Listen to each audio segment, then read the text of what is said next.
আমাদেরকে চলে যেতে হবে হরিবংশ পুরাণ।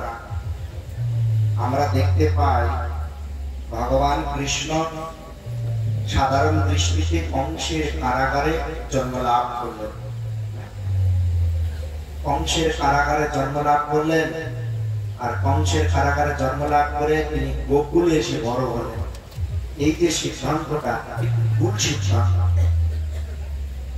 শ্রীমদ্ ভাগবত মহাপুরাণের শ্লোক বের করে নিয়ে দেখুন, আবির আসাদ লেখা আছে, যার অর্থ হচ্ছে শঙ্খ চক্র গদা পদ্মধারী রূপে স্বয়ং নারায়ণ বাসুদেব কংসের কারাগারে দেবকী মা ও বসুদেবের সামনে আবির্ভূত হলেন। এই চতুর্ভুজ মূর্তি রূপে ভগবান আবির্ভূত হন না, মানে জন্ম নেন না, তিনি প্রকাশ লাভ করলেন। আর তার দর্শনে দেবকী মা বসুদেব ভগবানের স্তুতি করতে লাগলেন। স্তুতি করতে করতে ভগবান আদেশ করলেন, এবার আমি ছোট হয়ে যাব, তোমরা আমাকে গোকুলে নন্দ মহারাজের পত্নী যশোদা মায়ের কন্যাকে এনে তার সঙ্গে বদলিয়ে আমাকে সেখানে রেখে আনে। জন্ম হলো না, চতুর্ভুজ মূর্তি রূপে প্রকাশ হয়ে তাদেরকে কৃপা করে ছোট হয়ে শিশু সন্তানের রূপ নিলেন। আর এদিকে নন্দ মহারাজের পত্নী যশোদা মায়ের প্রথমে আমরা দেখতে পাই বসুদেব তার পুত্রকে নিয়ে চলে গেলেন গোকুলে। গোকুলে গিয়ে কি করলেন, সেখানে তিনি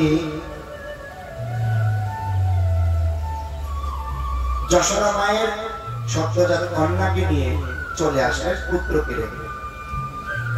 যশোদা মা তখন ঘুমাচ্ছিল, জগনিদ্রায় শায়িত, সুন্দর ভাষা। কিন্তু দেখুন না, এই যে জগনিদ্রায় শায়িত যশোদা মা ঘুম থেকে উঠে দেখলো তার পুত্র, কিন্তু ঘুমের আগে সে যদি জানতে পারত আমার কন্যা পুত্র হয়ে গেল কি করে। কিন্তু যশোদা মা জানে না যে আমার কন্যা হয়েছে, তিনি জানেন তার পুত্র হয়েছে। এখানেই রহস্য লুকিয়ে আছে। কোন মা যদি জানতে পারে হলো কন্যা, কন্যাটি ঘুম থেকে উঠে দেখি পুত্র হয়ে গেছে, তাই কি করে। অর্থাৎ যশোদা মা ঘুমানোর আগে তিনি তার পুত্রকে দেখেই ঘুমিয়েছে, আর জগনিদ্রায় শায়িত হবার পর সেই পুত্র অন্তর্ধান হয়ে গেছে, আর আরেকটি কন্যা সন্তান প্রসব করেছে। এটা যশোদা মা বা নন্দ মহারাজের গৃহের কেউ জানে না, তাই মাও জানে না, তাই মাও জানে না। আর এইভাবে সেই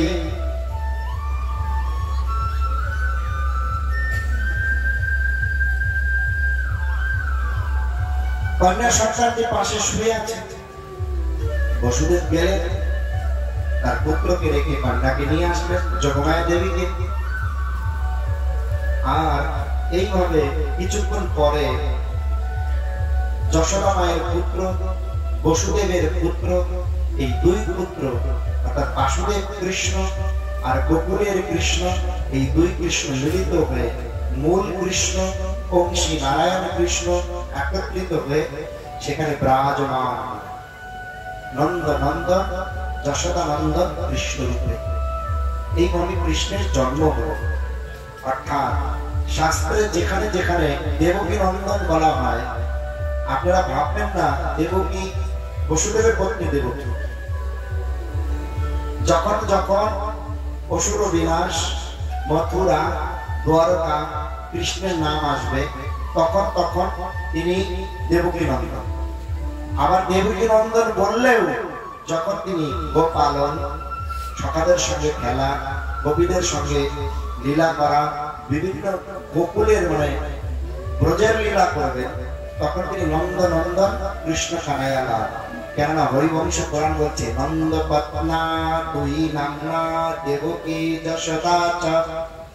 এই যশোদা মায়ের দুটো নাম, একটি দেবকী, একটি যশোদা। কিন্তু এখানে তার বন্ধু বসুদেবের পত্নী দেবকী, তাই তাকে দেবকী বলে ডাকা হতো না, তাকে যশোদা বলে ডাকা হতো। কিন্তু গ্রন্থে ওই দেবকী পত্নী বলতে তিনি তো নারায়ণ, তিনি অসুর বিনাশ করবে। সখাদের সঙ্গে যখন খেলছে তখন কি তিনি দেবকী যশোদানন্দন হতে পারে, এই দেবকী নন্দন হতে পারে? এইভাবে কৃষ্ণের জন্ম হলো, আর ব্রজে আনন্দের ঘটা বয়ে গেল। আসুন আমরা সবাই কীর্তনের মাধ্যমে নন্দ মহারাজের ঘরের সেই আনন্দ উৎসব পালন করি, আর মনে মনে বিচার করি যেন নন্দনন্দন কৃষ্ণ কানাইয়া লাল আমাদের হৃদয়ে প্রকাশিত হোক। হৃদয়ে প্রকাশিত হয়ে আমরা সেই ব্রজের লীলা আচ্ছাদন করি, এই প্রার্থনা জানাই। যতদিন পর্যন্ত কৃষ্ণ হৃদয়ে আবির্ভূত হবে না, ততদিন পর্যন্ত আমরা কৃষ্ণকে দর্শন করতে পারবো না।